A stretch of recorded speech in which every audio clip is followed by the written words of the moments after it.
تو ان کو پھر دوبارہ سے شروع کیا جاتا ہے. اس وقت صورتحال یہ ہے کہ اچ کا پلانٹ جو ہے وہ ریوائیو ہو گیا ہے، جس کی وجہ سے لاڑکانہ اور سکھر کے کچھ علاقے جو ہیں وہاں پہ بجلی بحال ہو گئی ہے.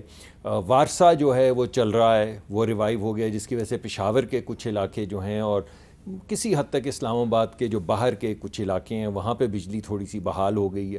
کراچی کے الیکٹرک کو پارشل الیکٹریسٹی جو ہے وہ دینی شروع کر دی ہے، اور اس کے اوپر ابھی بھی میرے خیال میں آپ کے پروگرام میں بھی شاید وزیر صاحب خود آنا چاہ رہے تھے، مگر کیونکہ وہ کنٹرول روم میں اس وقت خود بیٹھے ہوئے ہیں اور سیکرٹری بھی وہاں پہ خود بیٹھے ہوئے ہیں، اور میری ابھی آنے سے پہلے ان سے بات ہوئی ہے، تو وہ کوشش یہی کر رہے ہیں کہ ہمارے ایک کارخانے چلانے میں تھوڑا وقت لگتا ہے مگر اب وہ چلنا شروع ہو جائیں تاکہ رات گئے تک بجلی آنی یہ ہم شروع کہہ ہو جائے. سکتے ہیں کہ یہ مس مینجمنٹ ہے. میرا یہ ذاتی خیال ہوگا کہ یہ ہمارے انفراسٹرکچر کی کمزوری ہے، ٹھیک ہے. جس کو اگر دور نہیں کریں گے تو جس کو آپ مس مینجمنٹ کہہ رہے ہیں، یا جب بھی فریکوینسی بدلے گی تو اگر ہمارے وہ نہیں، ہم نے آئیلینڈز نہیں بنائے ہوں گے جن کی ضرورت ہے، تو پھر یہ کیسکیڈ ہوتا چلا جائے گا.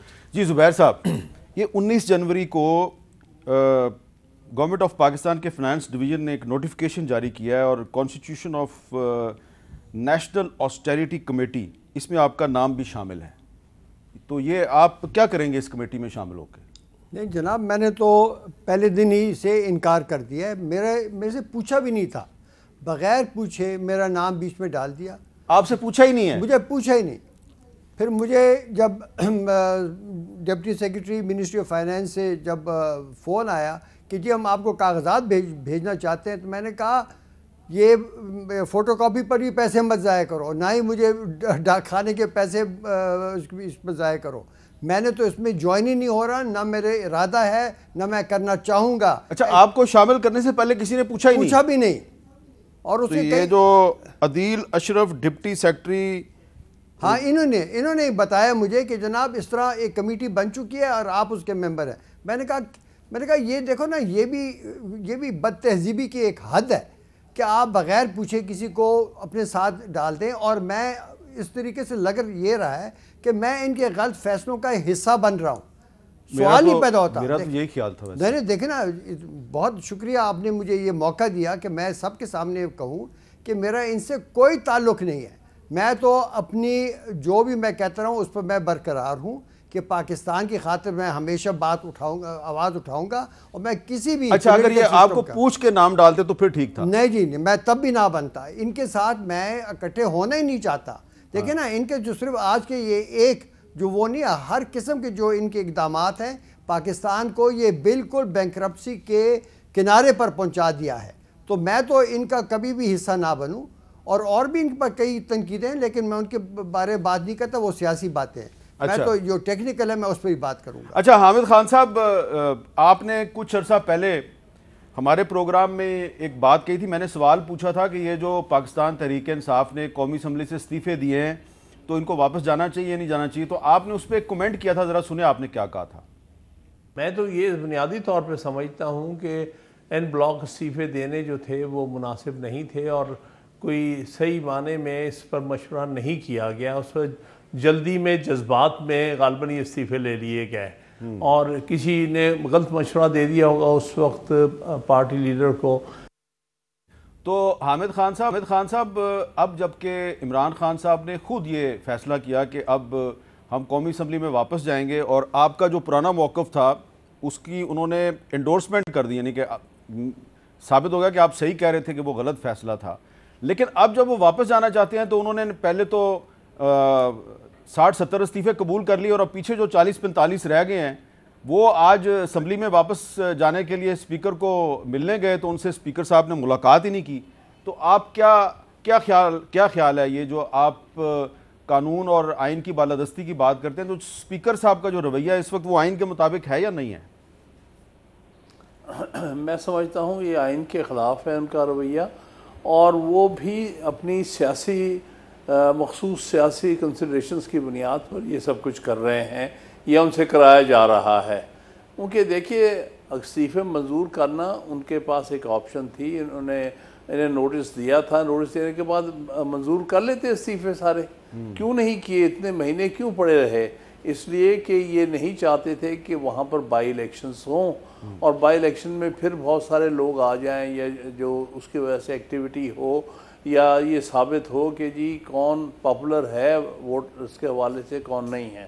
تو یہ جان بوجھ کے اتنے مہینے لگائے گئے. جب فیصلہ یہ ہوا کہ نہیں ہم واپس جائیں گے کیونکہ لیڈر آف دی اپوزیشن جو ہے وہ صحیح معنی میں لیڈر آف دی اپوزیشن ہونا چاہیے, نہ کہ راجہ ریاض تو کوئی لیڈر آف دی اپوزیشن نہیں ہے, وہ تو ایک اپنا ہی مرضی کا آدمی انہوں نے لیڈر آف دی اپوزیشن لگایا ہوا جس سے مشاورت کر کے یہ کیئر ٹیکر گورنمنٹ بنائیں گے.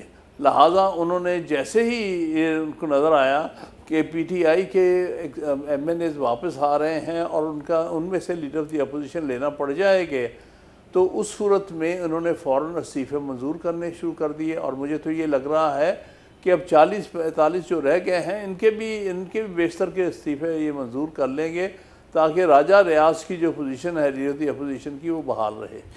خان صاحب یہ جو 10 ماہ تک اسمبلی نہیں گئے, یہ جو 40-45 بچ گئے ہیں پیچھے ایم این اے, تو یہ اس کی کیا جسٹیفیکیشن پیش کریں گے کہ ہم 10 مہینے تک کیوں غیر حاضر رہے؟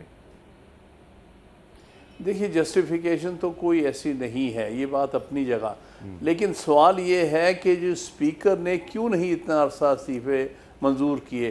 اس کا مطلب جہاں تک اسپیکر کا رول ہے وہ تو واضح ہے کہ وہ چیزوں کو ایک خاص تزلزل میں رکھا, انہوں نے اسٹیٹس کو رکھا, اور اس کا وجہ یہ تھی کہ وہ چاہتے تھے کہ سیٹیں فل نہ ہوں اور اتنا عرصہ حکومت جو لیجسلیشن چاہے کر لے اور جو اپوزیشن انہوں نے بنانے میں کامیاب ہوئے ان کے ساتھ تعاون کرتے رہیں اور لیجسلیشن کی مرضی کے مطابق ہوتی رہے. تو یہ جواز تو ان کو دینا پڑے گا اسپیکر کو کہ اتنے مہینے آپ نے جب منظور نہیں کیے, اس کا مطلب وہ ان کو آپ نے ممبر نیشنل اسمبلی مان لیا. جب وہ واپس آنا چاہتے ہیں تو پھر آپ کیوں روک رہے ہیں, پھر کیوں استعفے منظور کر رہے ہیں؟ زیادہ آپ کہیں کہ اتنے مہینے کا آپ کے پاس جواز نہیں تھا, آپ ایبسنٹ رہے ہیں, آپ اس حوالے سے اگر کوئی کارروائی کرنا چاہتے ہیں وہ کریں, یا پھر اس صورت میں آپ کہیں گے کہ آپ اتنے مہینوں کے لیے نہ تنخواہ کے اور نہ ہی جو اور کسی قسم کی برات کے حقدار تھے. تو یہ چیزیں تو ہو سکتی ہیں, لیکن استعفے نامنظور ہونا اور جس کی وجہ سے ان کا ابھی تک نیشنل اسمبلی کا ممبر رہنا, اس میں سب سے زیادہ جو رول ہے وہ تو اسپیکر کا اپنا رول ہے. تو اس لیے ایکسپلین تو اسے کرنا پڑے گا کہ اس نے اتنے مہینے کیوں استعفوں پر بیٹھے رہے ہیں اور نہیں منظور کیا, اور اب کون سی جلدی پڑ گئی ہے ان کو کہ دڑا دڑ استعفے منظور کرنے لگ گئے ہیں. اچھا مصدق ملک صاحب, آپ کے بہت سے جو کولیگ تھے کیبنٹ کے وہ ہمیں کہا کرتے تھے کہ یہ تحریک انصاف والے جو ہیں یہ اسمبلی میں واپس آ جائیں. جب انہوں نے واپس آنے کا فیصلہ کیا تو ان کے استعفے قبول ہونے شروع ہو گئے ہیں, تو آپ اس پہ کیا کمنٹ کریں گے؟ میں یہ سمجھتا ہوں کہ یہ ملک جو ہے نا, اس میں جو روح ہے سیاست کی وہ ختم ہو گئی ہے, اور سیاست جو ہے وہ تکنیکی عوامل پہ چل رہی ہے, اور ہر جگہ پہ گفتگو یہ ہے کہ ٹیکنیکلی دوسرے کو مات کیسے دی جا سکتی ہے. وہ جو روح ہوتی ہے جمہوریت کی, وہ روح سب ختم ہو گئی. خان صاحب پینترے بدل بدل کر آتے ہیں, یعنی جس وقت ہم کہہ رہے تھے کوشش اور خواہش یہ تھی کہ مل بیٹھ کے کچھ فیصلے کیے جائیں اور یہ جو پولرائزیشن ہے اور نفرت انگیز گفتگو ہے یہ ختم ہو, تو دعوت دے رہے تھے بار بار کہ آپ تشریف لے آئیں, آپ تشریف لے آئیں. اور سب کے گمان میں یہ تھا کہ یہ واقعی جمہوریت جس طرح ان کے پاس ایک وقت میں جب حکومت تھی اور ہم احتجاج تو کرتے رہے, لیکن جب تک ان کا ووٹ آف نو کانفیڈنس ہوا تب تک تو نہیں ہم نے آ کے حکومت سنبھالی. تو اسی اسپرٹ میں اب جب ہمارے پاس حکومت ہے تو یہ بھی انتظار کریں گے جب تک وزیر اعظم نہیں سمجھتے, کیونکہ آئین یہ کہتا ہے جب وہ سمجھیں گے تو الیکشن کروا لیں گے. مگر جب انہوں نے اسمبلیز ڈیزالو کرنی, جب لوگوں کا خیال تھا کہ شاید نہیں کریں گے, ہماری خواہش بھی تھی, خیال بھی تھا کہ نہیں کریں گے, لیکن جب ہمیں سمجھ آ گئی کہ یہ تو بالکل ایسے جیسے کسی سے دشمنی ہو, ملک سے ہو, جمہوریت سے ہو, کسی طریقہ کار سے ہو, اس طرح اسمبلیاں ڈیزالو کرنے پہ آ گئے ہیں, تو جوابی طور پہ بھی تکنیکی چیزیں ہونی شروع ہو گئیں. تو وہ کیا تھا کہ لازم تھا کہ رستہ میرا دیکھو کوئی دن اور, تنہا گئے کیوں اب رہو تنہا کوئی دن اور.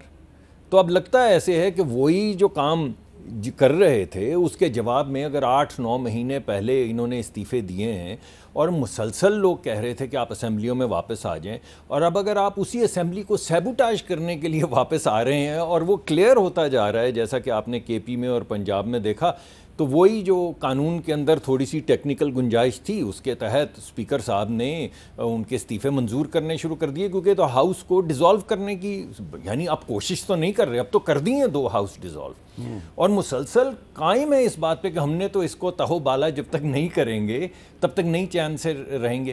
تو مجھے لگتا ہے کہ اصل جو نقصان ہوا ہے وہ یہ ہے کہ جمہوریت کی جو روح ہے یا جو اسپرٹ ہے وہ پاکستان میں ایک طرح سے عجیب سی ہو گئی ہے، اور ایک تکنیکی، کوئی کہتا ہے فلاں شق پڑھ لو، کوئی کہتا ہے فلاں شق کو فلاں شق سے جوڑ کے پڑھ لو، کوئی کہتا ہے پہلے کیوں نہیں منظور کیے، کوئی کہتا ہے اب تو کر لیے تو اب بتاؤ۔ تو یہ کچھ اچھا طریقہ کار، کوئی اچھا رویہ جمہوریت کی طرف نہیں ہے، نہ سیاست کی۔ ڈاکٹر صاحب یہ اس کا مطلب یہ ہے کہ پولیٹیکل انسٹیبلٹی جو ہے وہ چلتی رہے گی، اور الیکشن کے بعد بھی جو ہے یہ کام اسی طرح چلتا رہے گا، تو اس کا پھر ہماری اکانومی کیسے ٹھیک ہوگی، اس پہ کیا اثر پڑے گا؟ یہی حامد آپ بات کر رہے ہیں، میں دیکھ رہا ہوں کہ یہ تو ایک پولیٹیکل تماشا ہے، تماشا۔ دیکھیں ایک طرف جو بیٹھے ہوئے حکومت میں وہ چاہتے ہیں کہ یہ لوگ واپس آئیں مگر یہ اسمبلیاں نہ توڑیں، لیکن جب ان کی استعفیٰ منظور کر لیے تو مطلب کہ اسمبلی تو ٹوٹ رہی ہے۔ اگر 80 ممبر ابھی سے نکل گئے ہیں تو یہ کون سی اسمبلی رہے گی؟ اس کی نہ کوئی مورل اتھارٹی رہی، نہ کوئی پولیٹیکل اتھارٹی رہی۔ یہ کس اتھارٹی سے آپ اکنامک ڈیسیجنز لیں گے؟ بات یہ ہے کہ اس وقت میرے خیال میں پاکستان کی جو اکانومی ہے وہ ایک بہت ہی خوفناک، میں نے اس کو کہا ہے، میں نے کہا ایک بہت ہی خوفناک ایک کنارے پر کھڑی ہے، اور اس کے آپ اثرات ہر روز دیکھ رہے ہیں۔ آپ کو کچھ دن پہلے ہی شپنگ لائنز نے پاکستان کو نوٹس دیا ہے، تمام شپنگ لائنز نے، کہ اگر آپ نے ہمارے ڈالر کے واجبات نہ دیے تو ہم تمام سمندری جہازوں کی آمد و رفت کراچی یا ہمارے پورٹس پر بند کر دیں گے، یعنی کہ پاکستان مکمل طور پر دنیا سے الگ ہو جائے گا۔ یہ پاکستان کے لیے کیٹاسٹرافک ایک حالات ہوں گے۔ پاکستان کی اپنی جو کمرشل نیوی ہے وہ اتنی بڑی نہیں ہے کہ پاکستان کے ضروریات کو پورا کرے۔ ایک طرف یہ حالات ہیں، دوسری طرف ان کے سارا جو وہ ہے رجحان وہ ان چیزوں پر ہے۔ یہ جو رشیا سے سستا تیل ہے وہ بھی نہیں آ سکے گا۔ میں اس لیے بات کر رہا ہوں، دیکھیے بات سنیں، اس وقت ایک سنجیدگی سے پاکستان کے مفاد میں فیصلے کرنے چاہیے، اور وہ یہ کہ جو بھی اکنامک فیصلے کرنے اس کے لیے آپ کو ایک پروفیشنل ٹیم چاہیے۔ یہ جو چھوٹی سی یہ جو کمیٹی بنائی تھی، میں اس کے بارے میں ذرا تھوڑی سی وضاحت بھی کر دوں، یہ ان چھوٹے آسٹیریٹی میجر سے حامد کچھ نہیں ہونے لگا۔ پاکستان کو جو ترجیحات تبدیل کرنے ہیں وہ سینکڑوں ارب روپیوں کی ترجیحات تبدیل کرنے ہیں، اپنے نئے فسکل سپیس معلوم کرنا ہے۔ اس کے لیے آپ کو سمجھنا چاہیے کہ اس کا مانیٹری امپیکٹ کیا ہوگا، ایکسٹرنل اکاؤنٹ پر کیا ہوگا۔ اس قسم کی جو انڈرسٹینڈنگ ہے وہ نہ ان کی اکنامک ٹیم میں ہے نہ کسی اور پارٹی کے ہے۔ یہاں پر پروفیشنل اکانومسٹ کی ضرورت ہے۔ میں تو ان سے اور سب سے یہ پلیڈ کرتا ہوں، خدا راستہ آپ اپنی سیاست کو چھوڑیں، ایک انٹرم گورنمنٹ بنائیں۔ پروفیشنل اکانومسٹ تو کسی طرف بھی نہیں ہے، وہ تو عمران خان کے پاس بھی بینکر ہے۔ Agreed, I agree with you. اس لیے میں کہہ رہا ہوں ایک انٹرم سیٹ اپ ایسا لائیں جس کو یہ دونوں فریقین جو ہیں وہ اس کو امپاور کرے۔ اس لیے کہ لیکن وہ صرف 3 مہینے کے لیے آ سکتا ہے۔ دیکھیں 3 مہینے کے لیے بھی، دیکھیں حامد، میرے جیسے لوگ جو ہے نا، ہماری نظریں، ہمارے ہاتھ اس کے اندر، ہم نے جا کر سوچنا نہیں ہے، ہمیں پتہ ہے کیا کرنا ہے، ہم نے جا کر فوراً تبدیلی لانی شروع کر دینی ہے۔ ایک دفعہ جو ٹرین پٹلی پر چل پڑے پھر یہ لوگ کریں اپنے تماشے اس کے ساتھ۔ اچھا حامد خان صاحب ذرا یہ بتا دیں کہ یہ جو ابھی ذکر ہوا کہ پنجاب اور خیبر پختونخوا کی اسمبلیاں ڈیزالو ہو چکی ہیں، تو اسمبلیاں تو ڈیزالو ہو گئی ہیں، کیئر ٹیکر چیف منسٹرز کی اپوائنٹمنٹ بھی ہو گئی ہے، لیکن ابھی تک گورنر خیبر پختونخوا اور گورنر پنجاب نے ان دونوں صوبوں میں نئے انتخابات کی تاریخ اناؤنس نہیں کی۔ اس پہ آئین اور قانون کیا کہتا ہے؟ دیکھیے یہ تو جب انہوں نے ریزولوشن والی اسمبلی ایکسیپٹ کی تھی چیف منسٹر کی، اسی وقت ان کو اپنے نوٹیفیکیشن میں کہنا چاہیے تھا کہ اب 90 دن کے اندر آرٹیکل سچ سچ میں انتخابات ہوں گے، یعنی فلاں تاریخ سے پہلے انتخابات ہو جائیں گے۔ یہ اندراج ہونا چاہیے تھا اس نوٹیفیکیشن میں۔ بہرحال اگر نہیں بھی کیا تو یہ الیکشن کمیشن کی اب ذمہ داری ہے کہ وہ کوئی ڈیٹ، کوئی شیڈیول دے، اناؤنس کرے کہ یہ ہم فلاں ڈیٹ کو پنجاب اسمبلی اور فلاں ڈیٹ کو KPK کی اسمبلی کے الیکشن کرانے جا رہے ہیں یا ایک ہی روز میں الیکشن کرانے جا رہے ہیں، اس کی تاریخ دیں اور کہیں کہ فلاں تاریخ سے ہم اپنا شیڈیول بھی دے دیں گے الیکشن کا. یہ ان کی اب فرض بنتا ہے. اب جو گورنر نے نہیں کیا تو الیکشن کمیشن نے اپنا آئینی فرض ادا کرنا ہے. اچھا، اور اگر یہ اگلے 3-4 دن میں یہ اناؤنسمنٹ نہیں ہوتی، انتخابات کی ڈیٹ نہیں آتی، تو پھر کیا ہوگا؟ دیکھیے یہ تو پھر ایک کیوٹک صورتحال ہوگی نا. یعنی ڈیٹ تو آنی چاہیے، تو لازم ہے ان کے لیے. ہر صورت اس صورت میں تو بہرحال کورٹس کی جورسڈکشن انووک کی جا سکتی ہے کہ الیکشن کمیشن کو ڈائریکٹ کرے کہ آپ الیکشن شیڈیول دیں اور ڈیٹ آف الیکشن اناؤنس کریں within 90 days of the dissolution. مصدق ملک صاحب، آپ کے خیال میں پنجاب اور خیبر پختونخوا میں الیکشن کی ڈیٹ نہیں آنی چاہیے؟ یہ میرے خیال میں تو بالکل آنی چاہیے، اور اس پہ قانون اور آئین جو ہے بڑا کلیئر ہے، اور انہوں نے کوئی ڈیٹ اناؤنس اگر نہیں ہوئی تو کچھ دن میں ہو جائے گی. اور یعنی جو لکھا ہوا ہے آئین قانون میں اس کو آپ کیا بدل سکتے ہیں؟ اگر لکھا ہوا ہے 90 دن میں ہوگا تو 90 دن میں ہوگا، اس میں کیا شک ہے؟ کہیں ایسا تو اس کا اسکیجول جو ہے وہ مردم شماری نہیں ہوئی، وہ 30 اپریل کو مکمل ہوگی، تو خیبر پختونخوا اور پنجاب کا الیکشن جو ہے وہ قومی اسمبلی کے الیکشن کے ساتھ اب اکتوبر میں ہی کروانا چاہتے ہیں. دیکھیں یہ وہ تکنیکی چیزیں ہیں جو میں پہلے بھی کہہ رہا تھا نا کہ یہ کیا ہو گیا ہے یہاں پہ، ہم تکنیکی چیزیں کر رہے ہیں کہ جی مردم شماری اور وغیرہ وغیرہ، مگر اسی کے ساتھ ساتھ کل سے PTI کہہ رہی کہ ہم تو الیکشن کی تو بعد میں بات کرتے ہیں، پہلے تو ہم جا کے عدالتوں سے ریلیف لیں گے کہ یہ چیف منسٹر ہی نہیں ہونا چاہیے. خود ہی جا رہے ہیں. اب آپ کے سوال کو سوال کی شکل میں لوٹا دیتا ہوں. آپ مجھے کہتے ہیں کہیں ایسا تو نہیں ہوگا، تو میں آپ کو کہتا ہوں کہیں ایسا تو نہیں ہوگا. دونوں کیسز کے اندر ایڈجوڈیکیشن جو ہے وہ عدالت کے پاس چلی جائے گی، تو معاملات وہی آگے کہ 3-4 وکیل جو ہیں وہ آئیں گے، لیکن اور اسپرٹ جو ہے جس کا آپ ذکر کر رہے ہیں وہ پامال ہوتی ہے. اچھا، لیکن عدالتوں کے جو فیصلے ہیں ان پر بھی جب فیصلہ آ جائے تو ہم تبصرہ تو کر سکتے ہیں. تو آج کراچی کی ایک اینٹی ٹیررسٹ کورٹ جو ہے اس نے نقیب اللہ محسود کے قتل و تمام افراد کو رہا کر دیا سمیت رو انوار کے.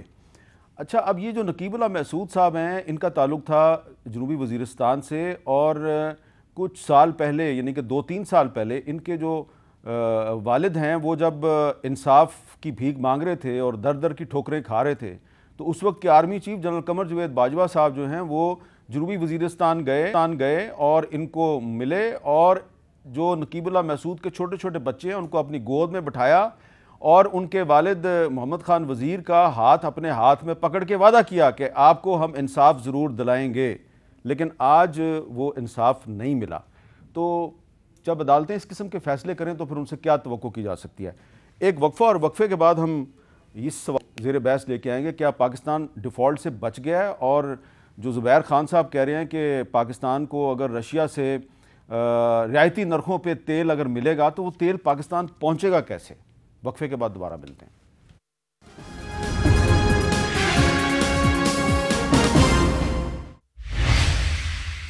کیپٹل ٹاک میں دوبارہ خوش آمدید. جی مصدق ملک صاحب، آپ رشیا گئے اور آپ نے ان کے ساتھ مذاکرات کیے، پھر رشیا کا ایک ڈیلیگیشن پاکستان آیا، ان کے پاکستان سے مذاکرات ہوئے، اور پھر ایک اناؤنسمنٹ ہوئی کہ مارچ میں یہ معاہدہ ہو جائے گا.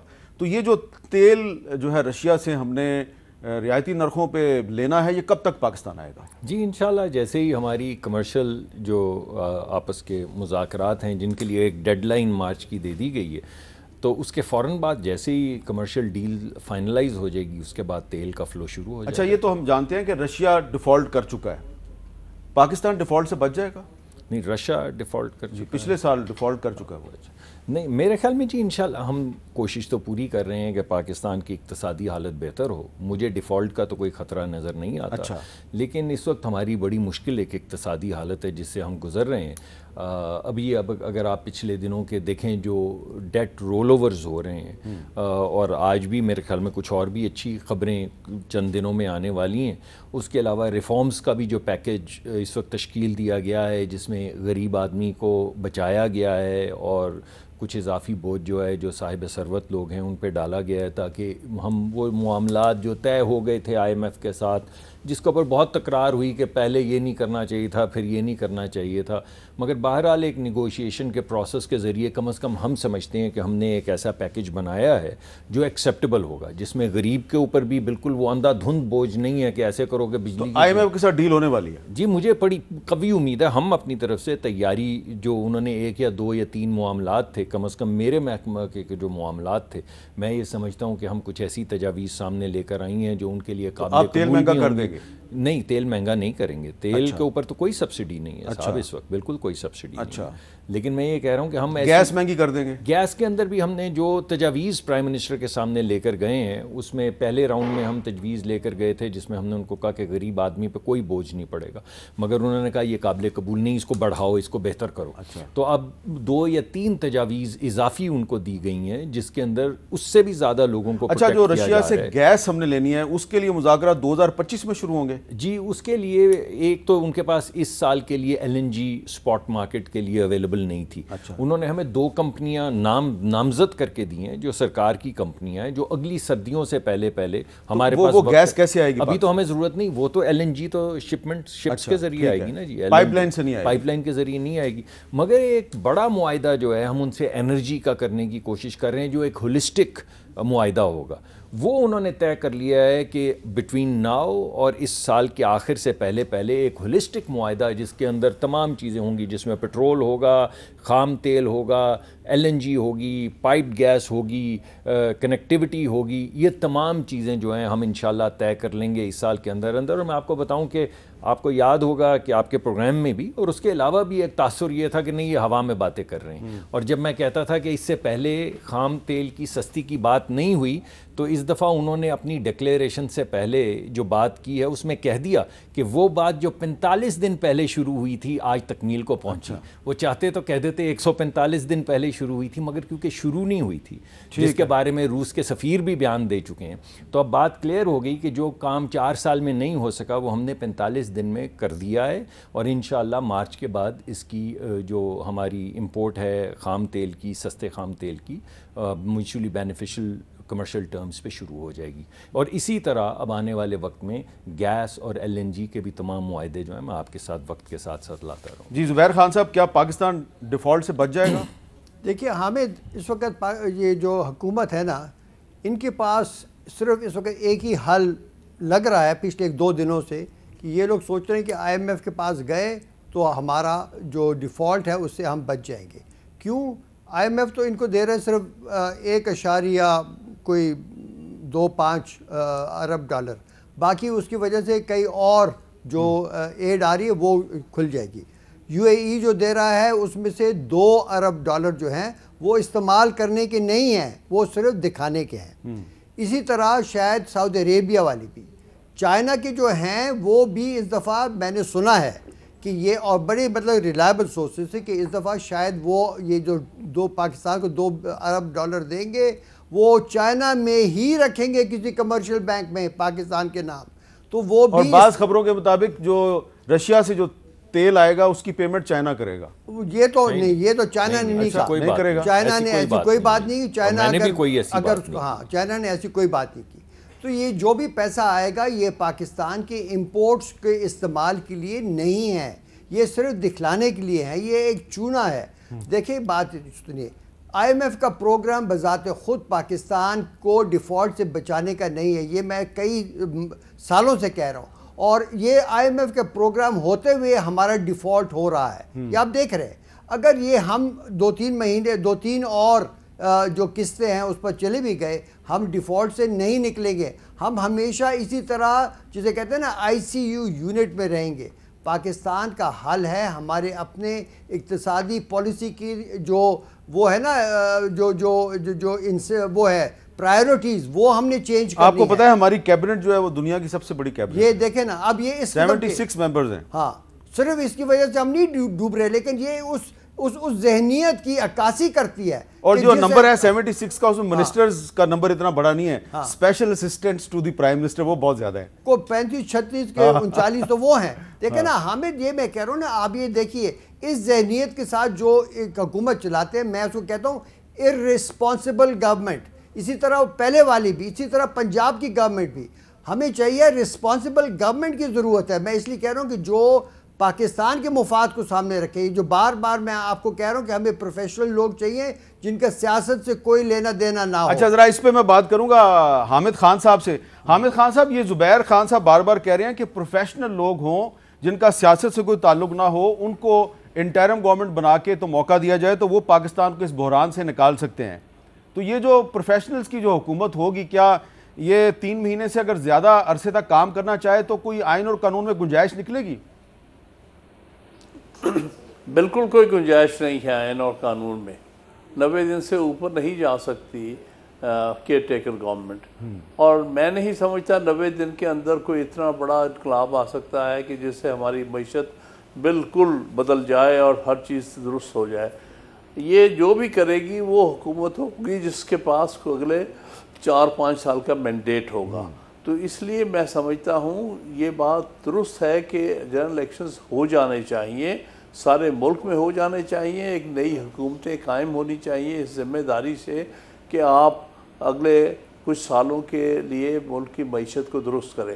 اس کے ساتھ ساتھ ایک اور بات جو بڑی دلچسپ ہوئی ہے یہاں پر، وہ یہ ہے کہ وزیر کم ہے، اسپیشل اسسٹنٹس زیادہ ہیں. یہ اسپیشل اسسٹنٹس کا کیا مقصد ہے؟ اس بے معنی سی چیز ہے. ہاں جیسے یہ فرما رہے ہیں کہ جی یہاں پر پروفیشنلز ہونے چاہیے، اسپیشل اسسٹنٹس رکھنے کی ایک تعداد آئین میں دی ہوئی ہے. آپ 5 جو ہے ایڈوائزرز رکھ سکتے ہیں، آئین اجازت دیتا. ان میں آپ جتنے اچھے چاہے پروفیشنلز ہیں ان کو لے لیں. 5 کافی ہیں. اگر تو اکانومی کا ایڈوائزر آپ کو چاہیے، وہ اچھا ہو سکتا ہے، ٹریڈ کا بھی ہو، تو آپ لے آئیں وہ ان 5 میں. لیکن 5 سے زیادہ نہیں آپ جا سکتے. یہ جو اسپیشل اسسٹنٹس کا قصہ کہانی شروع ہوا ہے، میں سمجھتا ہوں یہ آئین سے منافی ہے اور اس سے خام خواہ برڈن پڑ رہا ہے. کیونکہ ایک طرف آئین میں یہ بھی سیٹل کیا گیا ہے کہ ٹوٹل تعداد جو ہے کیبنٹ کی وہ 11% سے آگے نہیں جائے گی. جو ٹوٹل اسمبلی کا تعداد ہے اس کے 11% سے زیادہ نہیں جا سکتی. تو اگر اس کو بھی سامنے رکھیں تو 342 کی جو نیشنل اسمبلی ہے اور اس میں اگر ہم لگاتے ہیں تو زیادہ آپ 38 وزیر رکھ سکیں گے. اس سے زیادہ آپ کیسے چلے جا رہے؟ تو ہر چیز جو ہو رہی ہے وہ آئین کے ماورا ہی ہو رہی ہے. وہ صرف اپنے پولیٹیکل اکاموڈیشن کے چکر میں ہیں، اپنے لوگوں کو مراد دینے کے چکر میں. حالانکہ ملک تو اکانومی ڈوب رہی ہے اور چند لوگ جو ہیں اس ملک میں عیاشی کر رہے ہیں، ایکسپینسو گاڑیاں اور مراد حاصل کر رہے ہیں. حالانکہ جو وزیروں کی تعداد تو آدھی ہو جانی چاہیے ان حالات میں. صرف ضروری وزیر رہنے چاہیے، باقی سب کو فارغ کرنے چاہیے تاکہ ملک کی معیشت میں کچھ تو ہم کمی کر سکیں پیسے کی، اور کچھ تو حکومت کا خرچہ کم کر سکیں اور عوام کو کچھ ریلیف دے سکیں. تو اس طرف تو توجہ ہی کوئی نہیں ہے. جو حکومت بنتی ہے وہ بے شمار وزیر اور اسپیشل اسسٹنٹ اکٹھے کر لیتی ہے، جو میں سمجھتا ہوں آئین کی روح کے خلاف ہے. اس پہ مصدق ملک صاحب سے ضرور بات کریں گے ہم وقفے کے بعد.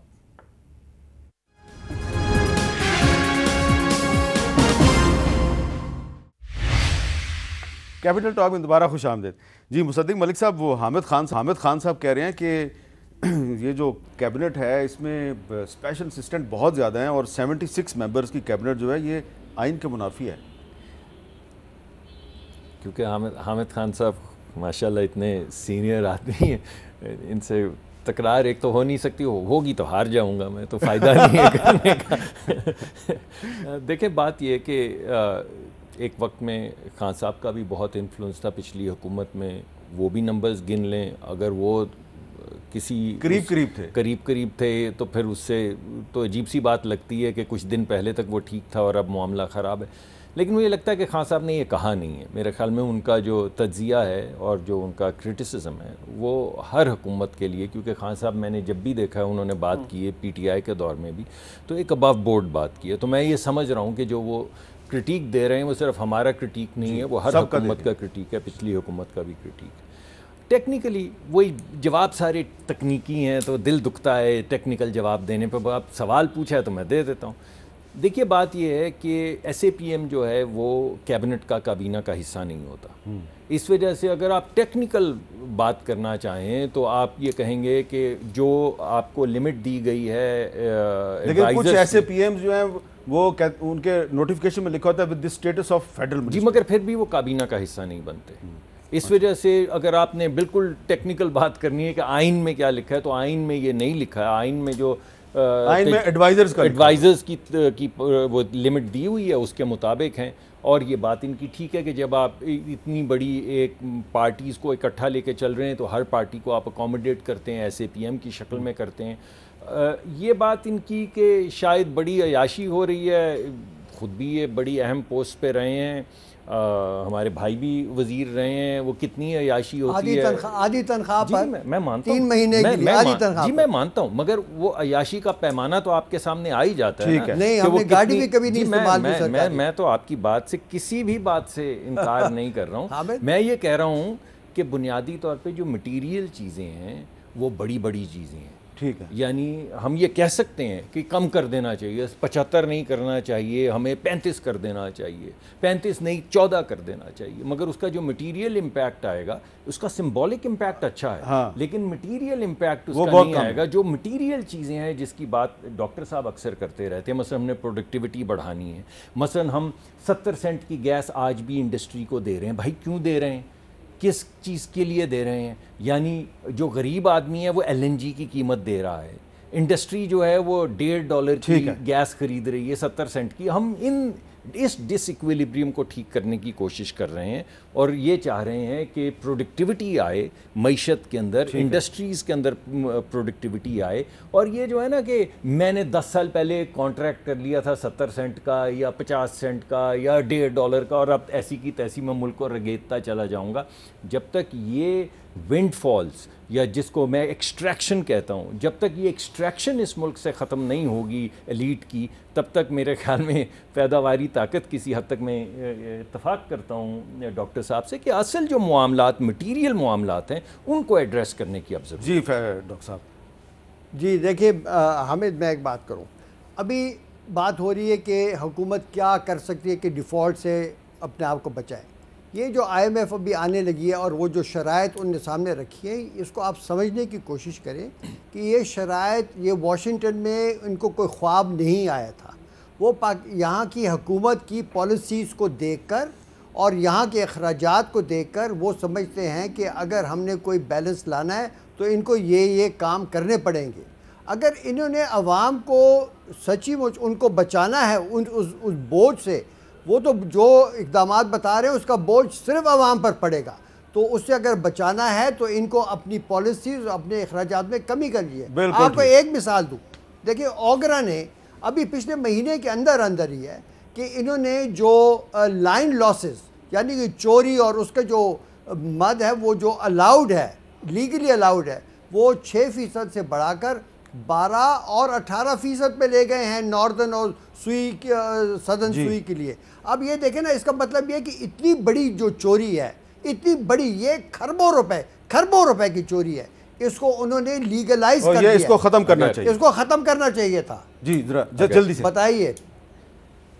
اوگرا اس کو 50% بھی کر دے تو ہم ایک مکمل پروگرام جو ہے اس کو مرتب کر چکے ہیں, اس کی امپلیمنٹیشن شروع کر چکے ہیں, جس کے ذریعے ہر جگہ پہ UFG یعنی چوری اور ان اکاؤنٹڈ فار گیس جو ہے وہ 1 سال کے اندر کم از کم آدھی ختم کر دیں گے, وہ جتنی مرضی لمٹ دیں. یہ ہماری ذمہ داری ہے کہ چوری کو. بہت بہت شکریہ, میرا وقت ختم ہو گیا آپ دونوں کا. حامد خان صاحب کا بہت شکریہ.